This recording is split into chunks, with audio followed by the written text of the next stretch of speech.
Before we dive into the story, drop a comment below and tell us where you're watching from. Enjoy the story. Arthur Harrington owned the world. At 68, his global food empire gave him the absolute power to buy anything and anyone. He ruled with a heart of stone, believing money made him a god. His only soft spot was his 7-year-old grandson, Leo, the sole heir to his vast kingdom. During the annual Harrington Gala, a ragged street boy barely 12 years old burst through the impenetrable security of the New York mansion. His clothes smelled of the freezing rain, but his eyes burned with terrifying clarity. The elite crowd fell dead silent. Pointing a frail finger directly at the billionaire's plate, the boy screamed, "Don't eat it! He put something in your food!" Arthur let out a cold, arrogant laugh. "Throw this filthy rat out," he commanded his armed guards. "You can't buy your way out of this, Arthur," the boy shrieked as he was violently dragged back into the dark night. Arthur smirked, untouched, turning to little Leo. "The weak will always try to scare the strong. Here, my boy, you have the first bite." Leo took a large bite of the exquisite meal. Exactly 1 hour later, the nightmare began. Leo collapsed, his small hands shaking violently as his veins darkened to a terrifying black.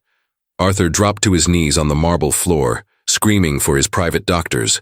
His billions of dollars sat completely useless, while his beloved grandson gasped for air. But what the medical team would soon find in Leo's blood would defy every law of science.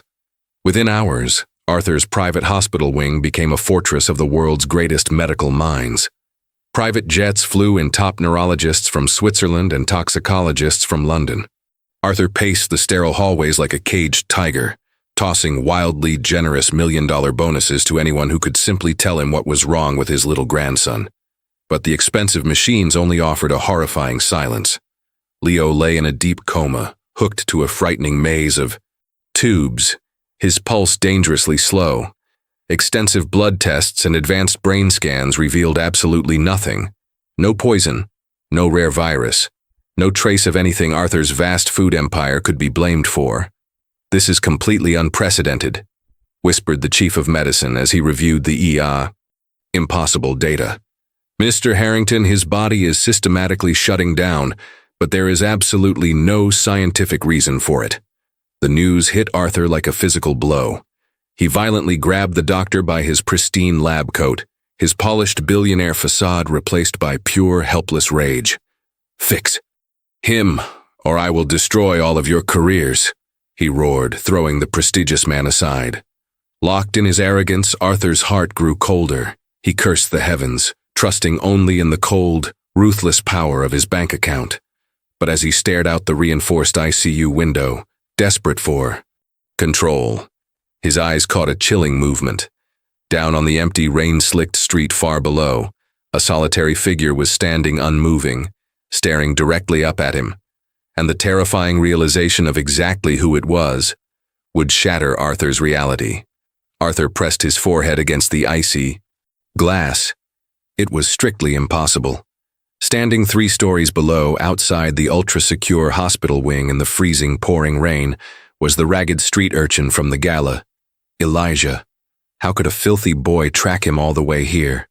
The midnight storm pounded the empty pavement, but Elijah didn't even shiver. He remained absolutely still, his dirt-smeared face pointed upwards, locking eyes with the billionaire in an unsettling, supernatural stare that rattled Arthur to his core. A dark wave of pure hatred swept over the grandfather. "He did this," Arthur muttered, his breath instantly fogging the heavy reinforced window. "Whatever dark toxin he snuck into my home, it's destroying Leo right now." Arthur aggressively grabbed the collar of his closest security guard, an imposing, heavily armed ex-Marine. "Go down there. Break his legs if you must, but drag that dirty rat up to me. We'll legally bury him if he doesn't confess." As the massive guard sprinted toward the elevators, Arthur looked down in sheer disgust, fully expecting the desperate child to have already vanished into the shadowy city streets. Instead, Elijah remained frozen in the storm. Slowly, the ragged messenger raised a shockingly frail hand and pointed straight at the untouchable titan. Arthur suddenly felt a violent, sickening jolt of repulsion deep in his proud chest, and the silent words Arthur clearly read on the boy's lips from 3 floors above would plunge his ordered world into complete spiraling madness.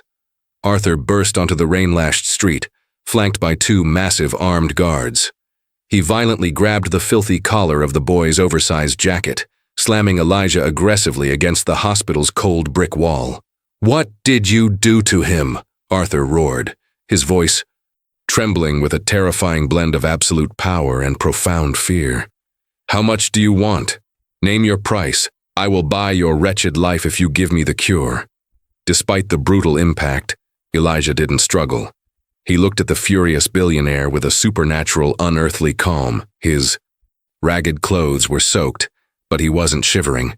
"You still think you hold the checkbook to the universe, Arthur?" the boy whispered softly. "Give me the antidote, or I swear my men will break every bone in your frail body," Arthur threatened, violently shaking the child. Elijah smiled sadly, entirely devoid of fear. "The poison I warned you about wasn't for Leo's stomach, Mr. Harrington. It was for your arrogant soul."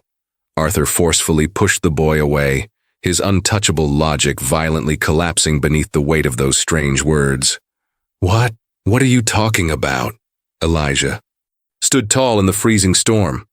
"You can't buy your way out of a spiritual debt. Remember the vow you broke in 1985? If this story is touching you in some way, maybe it's because God starts acting when we finally decide to trust. Don't forget to subscribe to the channel, because what happened next will leave you speechless." Arthur stumbled back into the hospital lobby, deeply shaken by the boy's mention of 1985, the cursed year he built his first ruthless fortune. Shoving the dark memory away in stubborn pride, he pushed past his bewildered guards and frantically raced back up to the intensive care unit. He forcefully burst through the heavy glass doors into Leo's sterile room, terrified his only grandson had died. But what Arthur saw completely defied the very laws of nature. Leo, who had been deep in a medically induced coma and paralyzed for hours, was no longer violently shaking on the bed. His small, pale hand was slowly detaching the agonizing IV line. The child laboriously turned his weak head completely toward the reinforced window. "Impossible," Arthur choked out, freezing in sheer terror. The complex heart monitor suddenly spiked with a rhythmic, steady beat. The world-renowned chief doctor dropped his metal clipboard onto the floor in absolute shock. "Mr. Harrington, he shouldn't be moving. His brainwaves are inexplicably changing." Arthur rushed to the bedside, hot tears streaming down his polished face. Leo, my boy, can you hear me?" Leo weakly opened his previously lifeless eyes, staring intensely out into the pitch-black night, as if communicating with someone standing 3 floors below. He looked up at Arthur, his gaze uncharacteristically calm and ancient. "Grandpa," Leo whispered faintly, "please, let the poor boy in. He is carrying the light." A heavy, supernatural silence captured the terrified room. Arthur Harrington was officially losing control, and what the proud billionaire would be forced to do next would break his arrogant mind. Arthur stumbled backward against the sterile wall, his bulletproof logic completely shattering. None of it made rational sense. How could a destitute boy paralyze a child? And how could he command a life support machine from 3 floors down in a midnight storm? His chest violently tightened as a flood of buried memories crashed over his broken mind. 1985. The brutal winter he had almost lost everything. He vividly remembered falling to his bony knees in a freezing, empty apartment, weeping uncontrollably. He had made a desperate vow to the heavens. "Save me from this poverty, and I will dedicate my entire life to healing the forgotten." But the very second the millions hit his offshore bank accounts, Arthur locked his soul away. His ambition metastasized into ruthless greed. He became the artificial god of his own empire, heartlessly crushing the desperate. Hot tears blurred his vision as he stared at Leo's pale face. Arthur finally realized his infinite. Money was absolutely useless against the spiritual poison he had cultivated for 38 years. Swallowing the jagged remnants of his legendary pride, The untouchable billionaire made the most impossible decision. "Keep him breathing," Arthur whispered brokenly to the trembling doctors. Abandoning his armed security detail, the powerful man turned and sprinted toward the elevator, plunging down toward the dark, dangerous city streets. But who would be waiting for him out there? Would rewrite his entire existence forever. Arthur burst out of the hospital doors, the freezing midnight downpour instantly soaking his expensive bespoke suit. For the very first time in 40 years, the untouchable titan of industry was completely alone, shivering in the storm, and entirely stripped of his protective bubble of armed guards. He frantically searched the flooded, shadowy streets. In a narrow, dirty alleyway beside the VIP wing, he finally saw him. Elijah sat calmly on a damp piece of cardboard, his dirty, oversized jacket wrapped tightly around him. The boy looked up, deeply composed and entirely unfazed by the powerful billionaire standing helplessly before him. Arthur violently fell to his trembling knees in a deep, dirty puddle. The man who commanded world leaders was now bowing to a street child. "Please," Arthur sobbed, his proud voice breaking wildly. "I was wrong. Take my company, take my billions. Just save my little Leo. Your money is completely worthless in the currency of the soul, Arthur," Elijah whispered softly. The boy leaned forward. "You built your empire by deliberately bankrupting your very own brother in 1985. You watched him lose his family, and you did absolutely nothing." Arthur gasped in horror, his heart stopping. It was a terrifying, impossible secret. Only he and a dead man knew that awful truth. Elijah slowly stood up in the freezing rain. A divine miracle cannot be purchased with blood money. To heal the innocent child, you must first completely surrender your arrogance. And the unthinkable, terrifying price Elijah would demand next would completely shatter Arthur's fragile reality. Elijah slowly reached into his freezing, dirty pocket. Arthur braced himself in the dark, flooded alleyway, his heart pounding violently in his chest. The young boy silently pulled out a small, deeply tarnished silver coin. Arthur gasped in sheer terror, his blood running entirely cold. It was the exact coin his brother had given him when they were starving children, the symbol of a sacred promise he had brutally broken in his ruthless climb to absolute power. He had thrown it into the river 38 years ago. "This disease isn't medical, Arthur," Elijah whispered softly, his ancient gaze piercing through the billionaire's broken soul. "It is the direct harvest of your spiritual decay. You traded your faith for an empty empire of dust. The poison-killing Leo is the pure selfishness you fed your family for decades." Arthur frantically opened his mouth to argue, to throw his global assets, his entire fortune at the problem, but his tight throat seized violently. For the very first time in his legendary 68 years, the most powerful man on earth had absolutely no arguments left. His bulletproof logic completely dissolved into the agonizing, terrifying truth. The untouchable titan wept uncontrollably into his muddy hands. If this story is touching you in some way, maybe it's because God starts acting when we finally decide to trust. Don't forget to subscribe to the channel, because what happened next will leave you speechless. Elijah looked down at the shattered billionaire. The freezing rain continued to wash away Arthur's pristine facade. "Your money means nothing," Elijah said, his voice echoing with an impossible authority in the dark alleyway. "To save your grandson, you must kill your pride, Arthur. I require absolute surrender." Arthur looked up, his face covered in freezing mud and tears. "What do you want?" "I'll do anything." "You must bring me up to that sterile tower," Elijah commanded softly. "And right there, in front of the world's most elite doctors, in front of your heavily armed security and your terrified board members, you will drop to your knees. You will publicly confess that your billions are worthless and that you are entirely dependent on God to save Leo." Arthur physically recoiled, gasping for air. His legendary pride violently rebelled. He had spent 40 years building a terrifying reputation. To publicly surrender in front of the very people who worshipped his power meant utter humiliation. The internal war raged fiercely within his dark heart. The billionaire's ego screamed in agony, terrified of looking weak. But then he remembered Leo's pale, dying face. The agonizing love for his only grandson violently crushed 38 years of cold arrogance. Arthur closed his eyes, completely broken. "I will do it," he sobbed weakly into the storm. "I surrender." Elijah nodded slowly. And what they would do in that hospital room next. Arthur, completely soaked in freezing muddy water, walked back into the pristine VIP hospital wing. But this time, the powerful billionaire was not arrogantly leading. He was walking humbly behind the ragged 12-year-old street boy.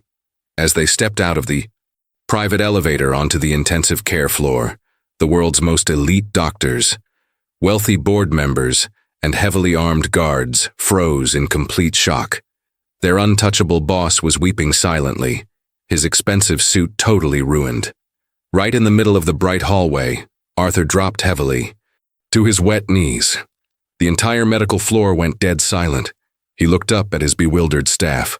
My money is absolutely worthless," Arthur cried out, his broken voice echoing loudly. "I have no power here. I am entirely dependent on God to save my grandson." The medical staff loudly gasped. Before anyone could move to stop him, Elijah walked past them and firmly pushed open the heavy glass doors into Leo's room. The moment the boy stepped inside, the atmosphere shifted violently. The sterile air instantly grew thick and incredibly heavy, pressing down on everyone like a physical weight.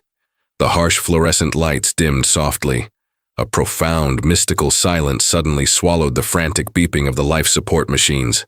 The head of security tried to grab him, but he couldn't. Every single witness was unnaturally paralyzed, and what Elijah said next. Elijah approached the edge of the large, heavily monitored bed. The frail street boy, still wearing his wet, dirty jacket, stood silently over the dying heir to a billion-dollar global empire. The paralyzed elite doctors, armed guards, and terrified board members watched helplessly through the thick ICU glass window. Arthur, still loudly weeping on his knees in the hallway, kept his powerful hands clasped tightly together for the first time in 40 years. Elijah did not beg the heavens for mercy. He did not cry out or aggressively chant. Instead, he gently placed his small, freezing hand on the very center of Leo's dark chest, right where the blackened veins throbbed the heaviest. With an unshakable, terrifying authority, Elijah simply declared, "The heavy debt has been paid in full. Wake from the dust, child." A suffocating, unimaginable tension gripped the icy hospital floor. The silence stretched so tightly that every paralyzed witness felt they couldn't even breathe. What if Elijah was just a crazy street kid? What if their brilliant boss had gone completely, irrevocably mad? The terrifying seconds ticked by agonizingly slow. The expensive medical monitors still remained, frighteningly quiet. Arthur tightly closed his swollen eyes, completely surrendering his agonizing outcome to God. Then, breaking the oppressive stillness, a single, subtle beep forcefully echoed from the silent electrocardiogram, the black poisoned veins mapping the dying child's small neck. Slowly started to instantly recede, and what happened next on the digital monitors? That single beep suddenly multiplied loudly. Beep, beep, beep. The erratic rhythm smoothed into a strong, perfectly healthy cadence. The paralyzing spell on the room abruptly broke. The world-renowned chief neurologist pushed past the frozen security, his eyes wide in absolute disbelief. "It's medically impossible," he stammered, staring wildly at the brilliant digital screens. "His brainwaves are rapidly regenerating. The fatal toxins are completely vanishing." Out in the sterile hallway, the billionaire remained on his muddy knees, his tear-filled eyes locked onto his grandson's fragile face through the thick glass. Inside the room, Leo's chest began to abruptly rise vigorously on its own. The heavy electronic ventilator, which had been breathing for the dying child, suddenly hissed in loud protest as Leo began violently fighting the plastic tubes. His terrifyingly pale, lifeless skin instantly flooded with vibrant, healthy color. The terrifying black veins completely disappeared without a trace. The desperate elite medical team rushed forward, their years of cold scientific arrogance completely shattered by the astonishing supernatural reality unfolding before them. They scrambled frantically to pull the agonizing tubes from the little boy's throat. Elijah quietly stepped backward into the shadows of the brightly lit intensive care unit. As the final medical tube slipped free from Leo's tiny mouth, Arthur held his dying, shaking breath. And then, the impossible miracle hovered on the absolute, agonizing edge of completion. If this story is touching you in some way, maybe it's because God starts acting when we finally decide to trust. Don't forget to subscribe to the channel because what happened next will leave you speechless. Arthur violently dragged himself off the muddy hospital floor, staggering toward the heavy intensive care unit doors. His chest was heaving so aggressively he could barely breathe. Every ounce of his legendary worldly strength, the very strength that had built an empire and ruthlessly destroyed his own brother, had entirely vanished. "Arthur, stop!" the frantic chief neurologist shouted, desperately trying to block the door. "We must quickly stabilize his vitals. His system just went through an impossible shock." But Arthur didn't even hear the doctor's pathetic attempt to regain medical control of the situation. The billionaire forcefully shoved the heavy glass doors open, stumbling blindly into the brilliantly lit room. The terrified elite medical staff instinctively backed away from the hospital bed. Leo was sitting completely upright. The agonizingly thick plastic breathing tubes lay uselessly across his small lap. His previously dead, lifeless eyes were now bright, vibrant, and incredibly open. Arthur's knees instantly buckled. He grabbed the cold metal railing of the expensive bed to keep from violently collapsing. The untouchable corporate titan was completely destroyed by the overwhelming weight of the impossible miracle unfolding before him. Hot tears cascaded down his hardened face. He couldn't speak. Leo slowly turned his head to look directly at his trembling grandfather. The little boy reached out a warm, perfectly healthy hand. "Grandpa," Leo whispered, his small voice ringing with absolute clarity in the silent room. "The darkness didn't want me, because the boy in the ragged coat already paid my fine." The digital monitors practically sang with perfectly steady rhythms. The fatal black veins that had aggressively spiderwebbed across the child's pale neck were magically gone, without even a faint scar remaining to prove they ever existed. The terrified, bewildered medical staff aggressively rushed forward, shining lights into his perfect pupils, pressing heavy fingers to his strong pulse and desperately checking his completely normalized temperature. The undeniable, mind-bending truth crashed violently over the entire intensive care floor. Science had absolutely nothing to do with this survival. Arthur Harrington, the untouchable god of a global, multi-billion-dollar food empire, finally and completely broke. He threw himself entirely across the lower half of the hospital bed, his ruined bespoke suit heavily soaking the sterile white sheets. Decades of meticulously built arrogance, cold corporate calculation, and ruthless family control instantly shattered into a million insignificant pieces. The old billionaire wept uncontrollably. He sobbed so deeply, so violently loudly, that the agonizing sound literally tore through the quiet VIP hospital wing. It was the absolute, total collapse of an incredibly powerful man who had finally realized his own pathetic smallness in the universe. "I'm so deeply sorry. I'm so sorry, Leo," Arthur cried hysterically onto his grandson's lap, kissing the boy's warm hands over and over again. "I legally bought the entire world, but I couldn't even buy you a single second of breath." Leo smiled, gently, his young eyes shining with a mysterious ancient peace. He wrapped his small, perfectly healthy arms tightly around Arthur's shaking shoulders, pressing his face warmly into his grandfather's wet hair. The deeply fractured connection between them, previously poisoned by Arthur's extreme greed, was instantly and profoundly restored. Suddenly, Arthur scrambled frantically backward, the hot tears still streaming freely down his red face. His broken heart swelled with an unbearable, agonizing gratitude. He wildly turned toward the darkened corner of the large room to deeply thank the poor street boy, to literally offer him every factory, account, and mansion he legally owned. to actually completely surrender his wealth. But the cold corner was totally empty. The heavy glass door was securely shut. The ragged, mysterious messenger, Elijah, had vanished completely into thin air, leaving no trace behind. Arthur never found Elijah again, but the messenger's truth permanently resurrected his dead soul. The profound miracle that perfectly healed Leo wasn't just physical, it was the total salvation of a billionaire's corrupted heart. Within weeks, Arthur completely dissolved his terrifying global food empire. Stepping down unconditionally from his board, he shocked the greedy financial world. The arrogant titan who once proudly crushed the vulnerable now anonymously poured his massive billions into building state-of-the-art, entirely free hospitals for destitute children.